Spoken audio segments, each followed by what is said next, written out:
Guys, আসসালামু আলাইকুম। আমরা আসছি আমাদের বেগুন খেতে। আজকে আমরা একটা রোগ নির্ধারণ করব। এখন আপনারা এই পাশে দেখতে পাচ্ছেন, এই যে গাছটা, এই যে দেখেন হলুদ হয়ে গেছে পাতাগুলা। এই যে দেখেন কিছু পাতা হলুদ, কিছু সবুজ। এরকম আমাদের অনেক গাছ আছে আরও। এই যে দেখেন এই গাছটাও আছে। এরকম করে এই গাছটা, এই যে গাছ সম্পূর্ণ পুরো গাছটাই হয়ে গেছে।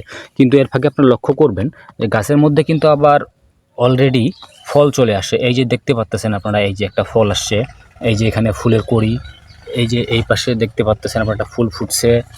এই ধরনের কিন্তু হয়, মানে এই গাছে ফল ধরবে কিন্তু আশানুরূপ ফলটা হবে না। আপনার অন্য গাছের তুলনায় এই গাছে মনে করেন যে 50% ফল কম হবে। তো এটার প্রতিষেধক আমরা এখনও সম্পূর্ণ পাচ্ছি না। এটাকে মোজাইক রোগ বলে।